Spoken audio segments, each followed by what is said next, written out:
necessidade, mas muito mais vai ter aquele que recebeu. Então, essa missão, ele precedeu muito tempo e hoje nós temos esse privilégio de estarmos ainda com essa mesma incumbência, sem nos preocuparmos se vai acontecer aquilo lá de forma material ou não. Porque Jesus ele nos deu a condição de nos termos aquela atribuição sem que houvesse uma cobrança pessoal. Sempre houvesse aquela necessidade de nós chegarmos lá e ver acontecer aquilo que Deus tem o poder de fazer.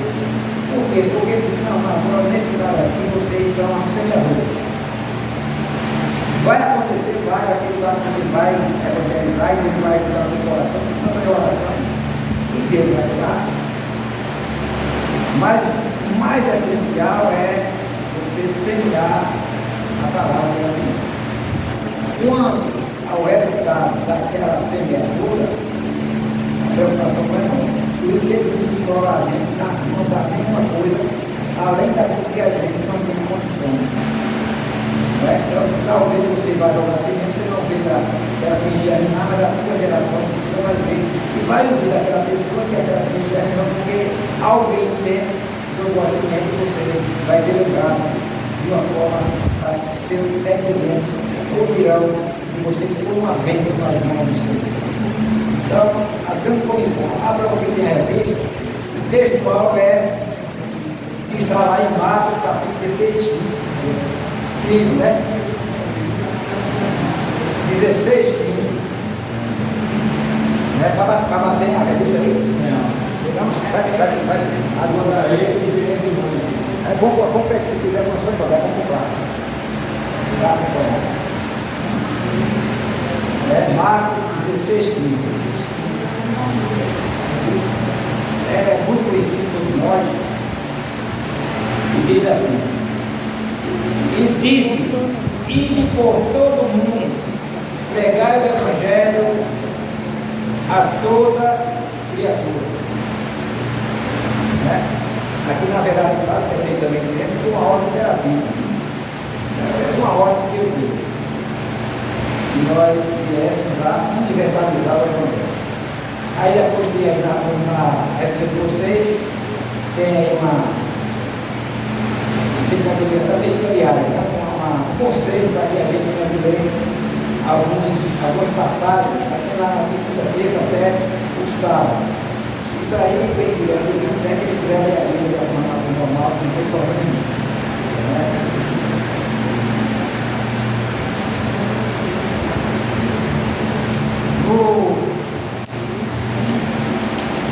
Na página seguinte tem a leitura em casa, não tem?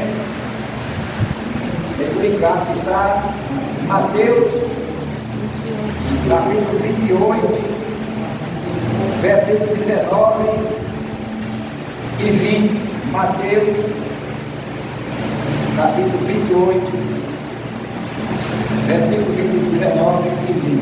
E diz: portanto, ensinai a todas as nações, batizando em nome do Pai, e do Filho e do Espírito Santo, ensinando-as a guardar todas as coisas que eu vos tenho mandado, e eis que eu estou convosco todos os dias até a consumação dos séculos.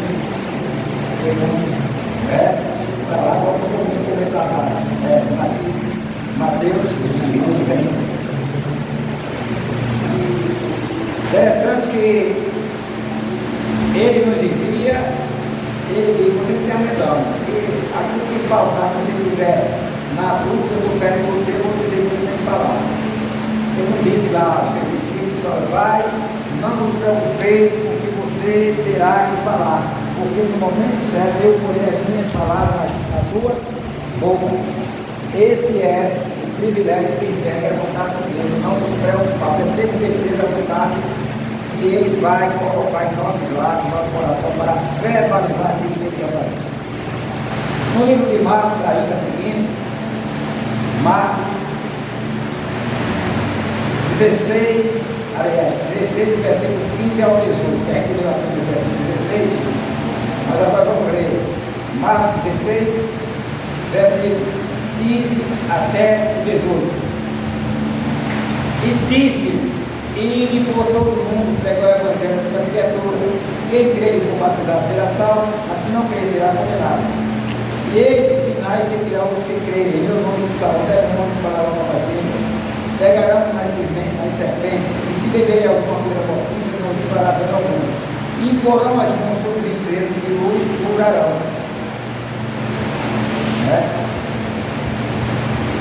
Então nós temos esse privilégio de estarmos capacitados por Deus para ir para o campo. Nós, quando colocamos o desejo de implementar, de executar a ordem que Deus nos dá, a Bíblia diz que Ele escolhe para cuidar. Você vai, e com certeza, eu tenho certeza absoluta, porque todos os irmãos presentes, em algum momento, começou a falar para alguém desta tão grande salvação, e você falou coisas que depois você me respondeu, como coisas que eu falei, maravilhosas. Como é que eu consegui isso para você? É que você teve o prazer de executar a ordem de Deus. Aí tudo é maravilhoso, eu vou lhe abastecer. Por quê? Porque quando você está abastecido, não é para a sua glória, é para a glória dele, para o benefício daquele que você vai falar. Porque quem vai receber a palavra está muito mais alegre que você. Porque vai entender que aquilo que você está falando está batendo no coração daquela pessoa e vai germinar a semente dele. Aí você começa a se autoavaliar e agradecer a Deus que não é comigo. Quantas vezes nós falamos coisas que nós às vezes nem estudamos especificamente, nem foi na coisa, não foi uma leitura literal, mas foi algo que Deus colocou no teu coração, que você não leu aquelas palavras que Deus deu, mas que tem tudo a ver com aquilo que Deus deu. Quantas vezes? Muitas. É o lugar que Deus tem com a gente. Comissionar para evangelizar. Que é o maior, vamos dizer assim, a maior missão, o maior pedido e a melhor coisa que você tem que fazer na igreja. É você transmitir e dar para as pessoas aquilo que Deus passou para você. Porque Deus não dá nada para mim, para ficar para mim. Deus dá para você passar para você. A Bíblia diz que é melhor dar do que receber. Então ele me abastece para que eu vá ao mundo fazer a Deus. Na introdução a gente vai ler, que há algumas referências que a gente vai estudar, mas vai deixar a referência aí para você pesquisar. Eu vou ler literalmente o que está aqui, amém? Literalmente. Neste trimestre, essa revista é por 3 meses, né? Sabemos que essa revista vai 3 meses. Vai levar o tempo todo, mas para estudar um específico 3 meses. Logo, 4 revistas é suficiente para terminar o outro, né? Neste trimestre, estudarei a respeito da obra missionária. É um convite a refletir sobre o imperativo do nosso Senhor Jesus para pregar o Evangelho a toda criatura. Por isso, nesta primeira lição, nosso propósito é esclarecer a respeito da grande comissão, conceituar e desenvolver o tema das missões transculturais e apresentar uma visão global da mensagem do Evangelho no mundo. Veremos que missões é uma ordem divina e que Deus conta com cada crente para dizer sim à obra que Ele iniciou por intermédio do seu Filho, o Senhor Jesus Cristo. Veja que tem uma coisa interessante aqui. Deus, Ele precisa de mim. Sem mim, o Evangelho não pode acontecer. É assim que está escrito? Não. Ele vai ficar, ele conta. Eu posso contar com nada. No final, dá vontade de uma falta de mim. Porque o que faz aqui, eu acho que eu faço. Mas um dia vai chegar alguém. Eu vou, nada. Se nada, você não vai falar para mim, eu levo para outro. Deus conta com cada um de nós. Não se preocupe não, vai fazer mentir para Deus não. Ou não, porque se eu não fizer, a obra vai ser feita. Você deixa, ele até as pedras vai subir tudo. Ele conta. O bom é que quando ele conta com você, você se disponibiliza. Senhor, você está contando comigo, deixe-me aqui, faça sem tempo vontade. A gente não faz isso. Acha que é indispensável? Não é. Ele não precisa. Ele não tem necessidade de mim. Eu tenho necessidade dele, eu preciso dele. Ele conta comigo. Cabe a você aceitar ou não. Porque se tu não fizer, ele faz. Por um momento, uma rua, uma pedra, não você. Mas faz. Ele conta com as pessoas. Então, vamos cair na real. Como é a gente fazer a vontade de Deus para descer os Deus do céu, está sobre os meus cuidados, está sobre isso a minha vontade. Ele não está precisando, ele não tem necessidade nem de mim nem de você. Ele conta comigo, conta comigo. O que é a grande comissão? É o mandamento do Senhor para a sua igreja proclamar o Evangelho a todas as nações. Esse mandamento tem rastro no Antigo Testamento, ou seja, se a gente ler Isaías 45, 22, Gênesis 12, 3, no Velho Testamento, tem outras passagens, não está mais assim, porque tem quatro aqui e também no Novo Testamento, Mateus, capítulo 9, capítulo 28, Atos, capítulo 1. Se a gente vê isso aqui, está tudo nos dando para lembrar o que é que Deus quer que a gente faça a respeito da vida dele. Dessa forma, a grande comissão pode ser melhor compreendida como uma ordem pós-ressurreição de Jesus Cristo dada aos seus discípulos. E aí uma série de referências para quem está correto. Por isso que eu vou ter a revista. Depois você vai ver que eu vou ter não só da peça da frente, nenhuma. Né? Tem a referência aí para mim depois que eu estudar. A respeito dela, James Hudson Taylor, agora eu estou falando do inglês, está certo? A minha professora de inglês aí, está certo aí? James Hudson Taylor, olha, eu estou com ele em inglês. Missionário inglês na China por 51 anos, estava 51 anos no país aqui. A grande comissão não é uma opção a ser considerada, é um mandamento a ser obedecido. É o que a gente faz, né? Isso de uma forma mais específica que eu já vi, né? Mas todos nós estamos fazendo isso dia a dia. Eu lembro que a nossa área. E a comida, como na casa de aula, a gente sempre falar com o Deus, só o final faz, assim as pessoas aí, direitinho, todos nós sempre falamos com o Deus, estamos como cidade para mim. Agora, a questão cultural. Olha, pregar o Evangelho, existe algo que é primitivo. O que é primitivo é o que é natural, é o que foi feito. As outras coisas derivam dele. Mas as suas derivações não podem afetar a árvore principal. Jesus, ele é o ramo, é a árvore e nós somos os ramos. Mas por sermos o ramo, nós vamos fazer aqui uma coisa que é causa pétrea. Olha para o direito, eu ouvi isso uma vez, esqueci mais. O que é causa pétrea?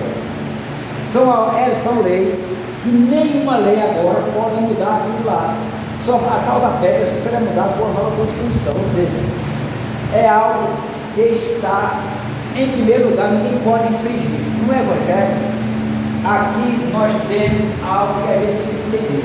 O Evangelho não pode fugir da questão da ressurreição, da morte e da ressurreição de Cristo e do plano de salvação que tem para a humanidade em qualquer cultura. Não me interessa.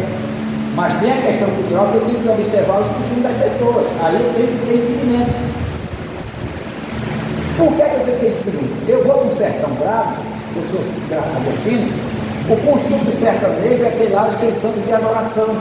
É você chegar nas casas, muitas vezes a casa é decorada com santo.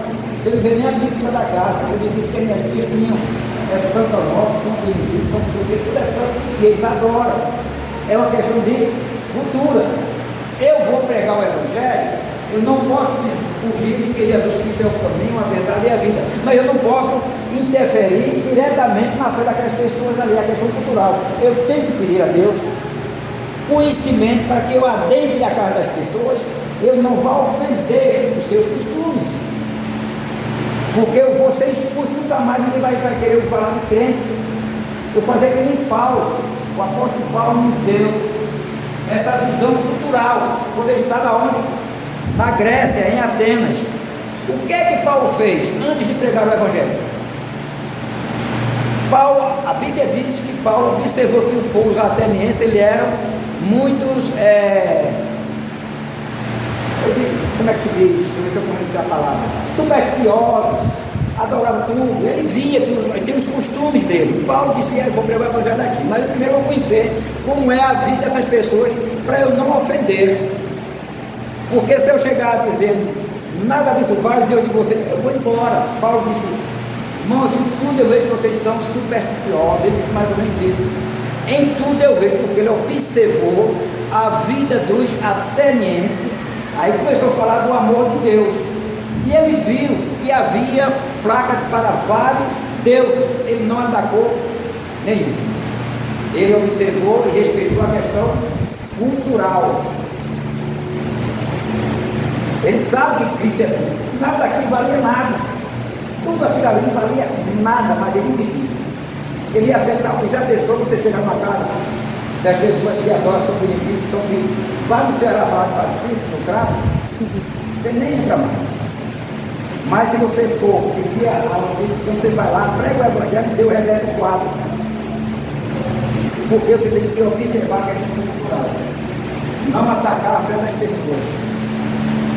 Por isso que eu digo que a causa pétrea. A causa pétrea do evangelho é Jesus Cristo ressuscitado, caminho, a verdade e a vida. Isso não se pode.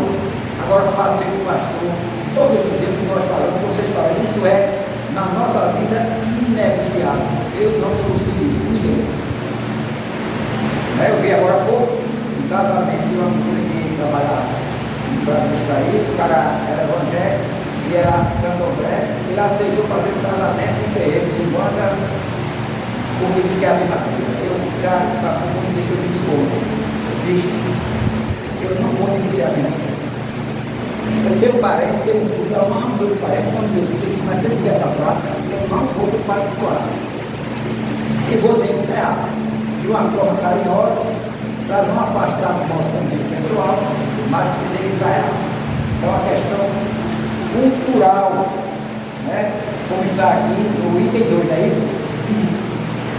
O item Jesus significa também atravessar fronteiras. Nesse caso, no seu evangelho é uma cultura diferente, é o grande desafio da obra missionária. Logo, não devemos desprezar a cultura de um povo a quem pretendemos evangelizar, nem impingir a nossa. Aí, parece? Não tem nem isso aí.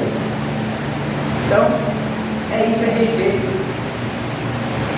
Respeito se abre mão da sua convicção, da sua fé.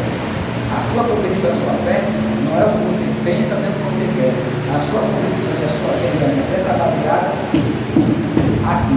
Porque eu tinha, antes daqui, eu tinha minhas convicções e minha fé.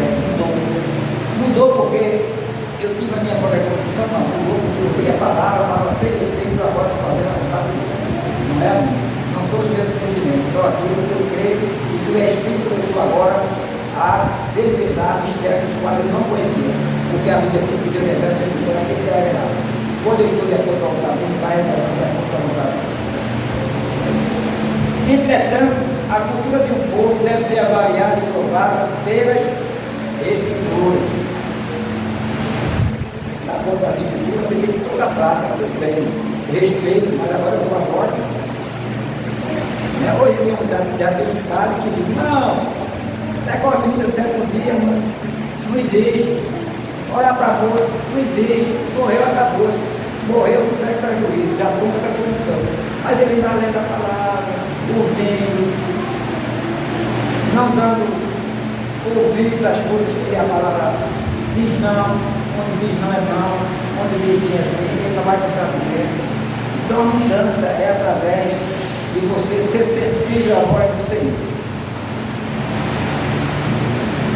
Se por um lado a cultura é rica em beleza e bondade, pois o homem foi criado à imagem e semelhança de Deus, e um Deus bom e amoroso. Por outro, em consequência daquela, ela foi manchada pelo pecado, e em parte, dominada por ações demoníacas. Portanto, estejamos prontos a pregar o Evangelho além das nossas fronteiras.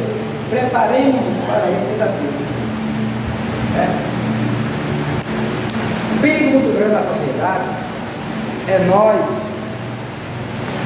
aceitarmos todo tipo de manifestação cultural e achar que está legal. Porque nós sabemos que existem culturas o inimigo. É bonito. Aqueles rituais é bonito, é lindo. Inclusive, nós sabemos que eu nunca vi tanta variedade de cores na festa de Umbanda. É lindo demais. Visual é fogo de coisa melhor, é tudo bonito, é só colorido. Mas é bonito. É uma cultura deles, mas é uma cultura que tem a influência diretamente do inimigo. Isso é a questão cultural que a gente escuta, vê, não vai no mundo diretamente, mas vai orar para que Deus quer essa corrente, quer esse mal. Para que as pessoas que estão lá embebidas, que estão com os olhos vedados, por conta de não ver o perigo que está correndo, e você, através da oração, através do Espírito, ele vai quebrar essas coisas. Eu tenho que observar a cultura, mas tenho que saber que cultura não significa estar de acordo com a vontade de Deus sempre. Tem que saber que tipo de cultura você está vivenciando, o que é que você está participando. É o caso aqui dessas culturas que a gente vê aqui hoje no nosso país, que é tudo é cultura, no final das contas não tem uma cultura que realmente está, em vez de ser uma cultura de costumes de pessoas humanas, de uma forma padrão, eles estão invocando o inimigo do nosso trabalho, a gente até acha bom. E até para ter que ele está se mudando, pega seu filho e come. Não é muito bonito como está o filho. Eu vou lá para o pau, eu vou lá, não. Eu como professor, por exemplo, existiam algumas coisas que eu não estava. Não, mas você faz parte da educação, faz parte da educação, não está lutado isso aí, não vou. Eu nunca fui. Aí depois disso, não, essas coisas aqui é melhor que eu falo com vocês. Eu não vou ouvir com a minha fé é inicial. Independente das consequências que eu poderia ter, hoje talvez seja um pouquinho mais contundente, mesmo assim não haveria muito. Pastor, esse negócio do Brasil ser um país laico, né? Aí tem essa questão de trazer culturas, de ser muito cultural aqui já internamente, mas ainda querer agregar culturas de outros países, como a questão do Halloween. O Halloween é de cultura inglesa, mas o Brasil está aderindo, colocando como se fosse uma cultura brasileira, mas ele não é daqui. Nós não temos esse costume, só que está tentando inserir no intuito, acredito eu, do planejamento cristão, é mais uma armadilha do inimigo para tentar entrar no meio do povo com uma cultura, porém que uma cultura não é nossa, realmente é uma cultura estrangeira. O senhor viu até minha sobrinha pequenininha, né? No dia 31 vai vestida de fantasia e me lembrou outra pessoa, só que isso não é cultura brasileira, né? Tem pessoas que querem se respaldar, não, porque a questão dos santos são culturais nordestinas, mas essa que veio do fora não é nossa, né? Alguns cursos de inglês eles colocam para o povo aderir, mas a questão cultural ela está tentando transpassar a questão religiosa, né? E a gente tem que ter cuidado com isso, por isso que tem alguns países que eles não abrem essa questão da laicidade. A Índia mesmo, ela não permite a adoração que não seja a adoração dos deuses que eles têm. Então, por isso que a própria Bíblia ela se proibida lá, porque eles acham que estão tentando inserir. Talvez essa falta de sabedoria tenha feito com isso, com Paulo, o senhor acabou de mencionar. Paulo primeiro observou a cultura, vê que é uma coisa que está arraigada no povo, a pessoa nasce, e do nada chega lá e está errado. A pessoa não aceita. Então é que realmente discernimento a Deus, né, sabedoria ao Senhor, para que não vire aquilo que você vem acreditando na vida toda, mas que vem mostrando de uma forma diferente, né, que a Deus está errado. Ali naquele parque ali da Mirabilândia, todo ano no mês de outubro eles fazem isso, é o Halloween, a pessoa fantasiado dessas coisas, de bruxaria.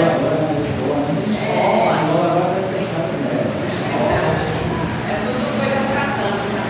É interessante que a Bíblia diz que o inimigo é astuto. E ele faz uma sofia, ele planta as suas sementes, os seus venenos, de uma forma tão sutil que as pessoas acham que aderindo a Cristo está sendo pensado. Não, porque você é atrás. Você precisa não sei, nós temos agora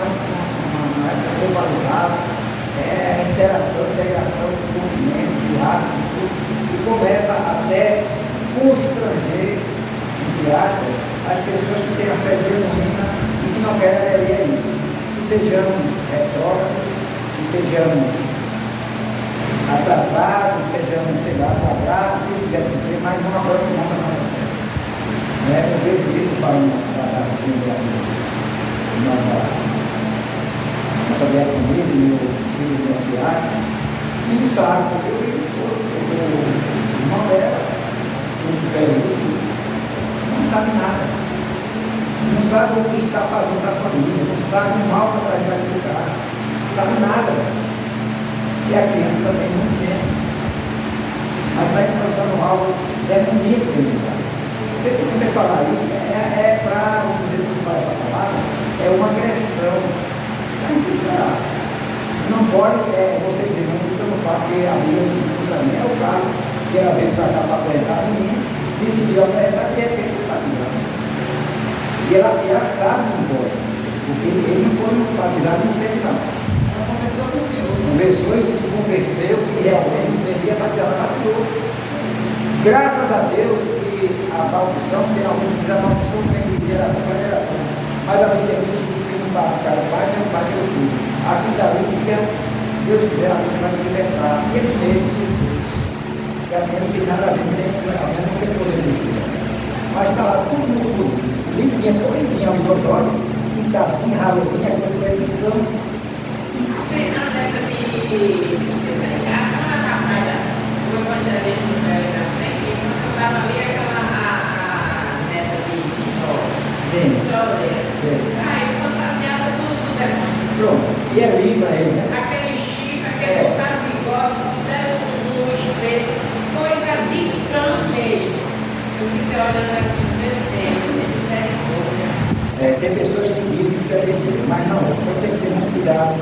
A cultura temos que respeitar, mas ver a origem da escritura para que a gente comece a defender de uma forma sobrenatural para nos quebrar essa maldição. Terceiro, é isso? A ordem de fazer discípulos em todas as nações.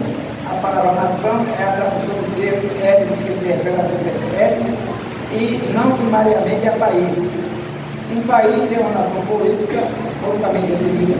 Já a etnia é um povo culturalmente definido como uma língua e uma cultura própria. De acordo com alguns missiólogos, há no mundo 24 mil etnias. Quase a metade desse total ainda não foi realizada. Será que isso não nos incomoda? Para quem fez o seminário, tem uma janela 10 por 40. São países ainda não alcançados pela palavra de Deus. São países não alcançados. Justamente a ordenação da mão é que Deus não receber a palavra de Deus. Aqui eu pergunto, será que a gente não está comovido porque tem muitas pessoas que não escutaram a palavra? Claro que a gente está. Há milhões de pessoas que ainda não ouviram o Evangelho de Cristo.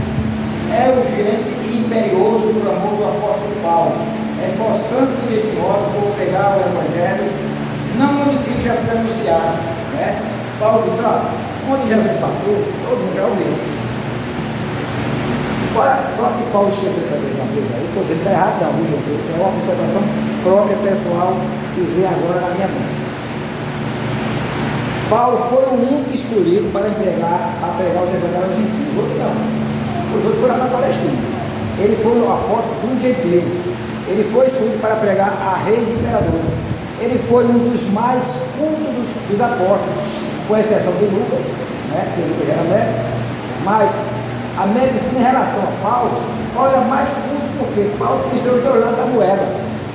Paulo conheceu os perseguidores e agora passou a ser perseguido. Então veja como é que Deus escolheu. Pegou Paulo, conhecia tudo da questão da dinastia, daquelas autoridades maiores, e disse, é você que eu quero levar.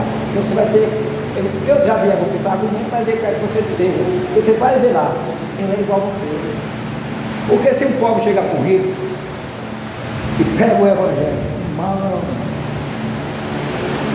bom, eu não tenho Jesus, ele não vai nada, ele quer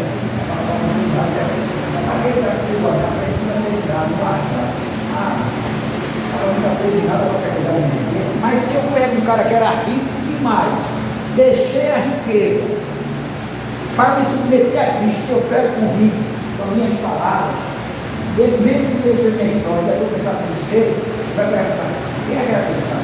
Mas ele deixou de comer, eu falei, rapaz, que foi diferente. Porque ele estava do meu lado. Por que é que ele deixou isso? Por causa do Paulo.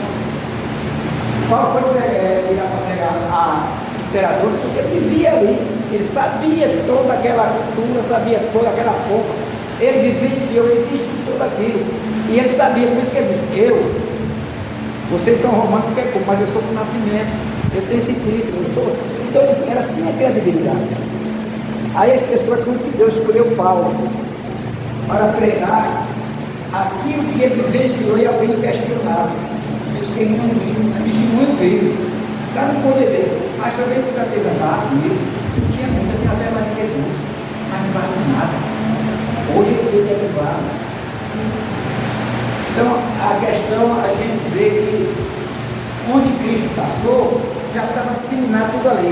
Agora ele tinha que ir para Roma. Por que é que ele pediu para ir para Roma? Seja para Roma. Porque ele foi escolhido para isso. Ele podia ter ficado por ali e pregar, jogar água com molhado, já estava pregando, todo mundo já sabia. Não é? Mas ele disse, não, eu vou lá. E Deus fez com que ele fosse.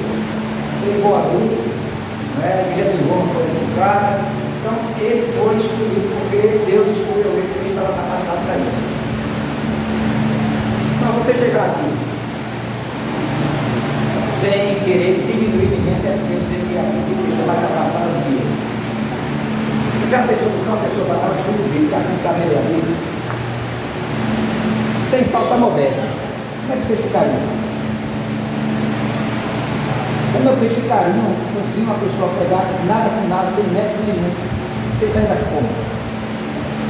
Não vem mais para chorar a vida. Não vem mais porque não está falando nada com nada.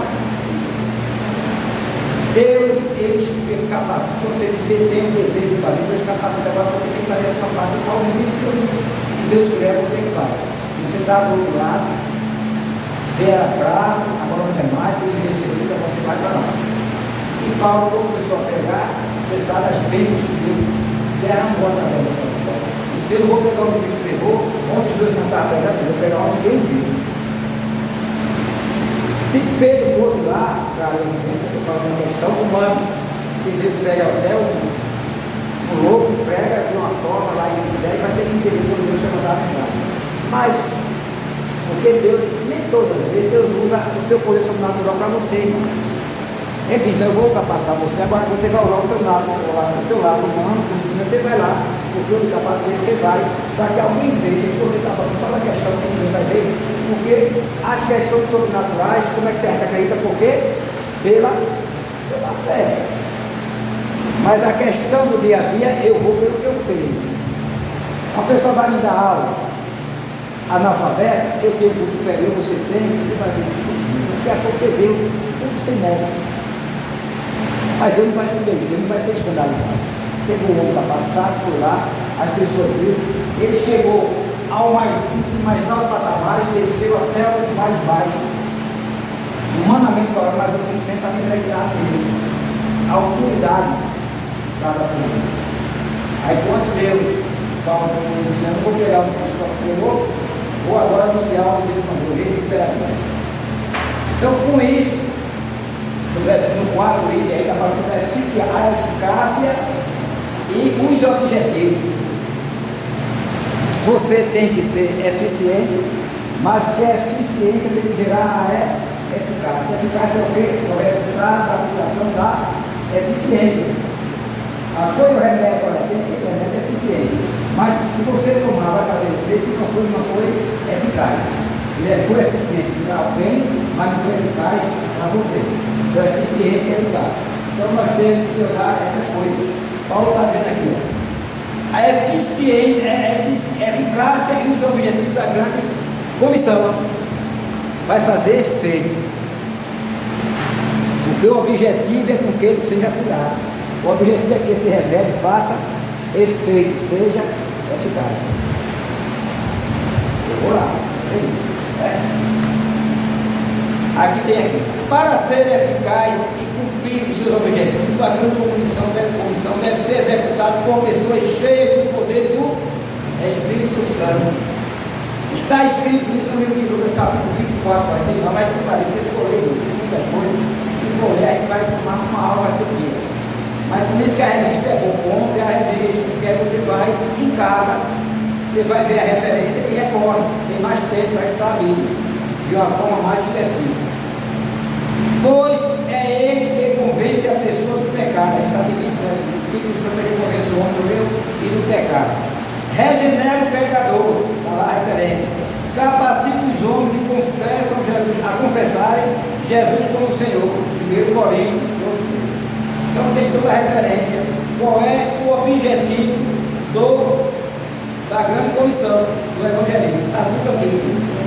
Nesse sentido, a igreja estará pronta para atingir os seguintes objetivos da grande comissão. Primeiro, proclamar o evangelho em palavras e ações a toda a criatura.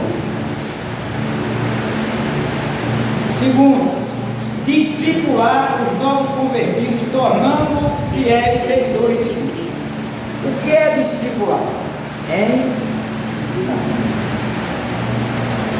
Irmão, o culto é um monólogo, é o pastor pregando, você ouvindo. Por isso que é bom o estudo, que o discipular fazer um estudo que há a interação. Você está aqui, a gente falou alguma coisa, levanta a mão, isso aqui. Aí você talvez vai me dar a resposta porque meu Deus.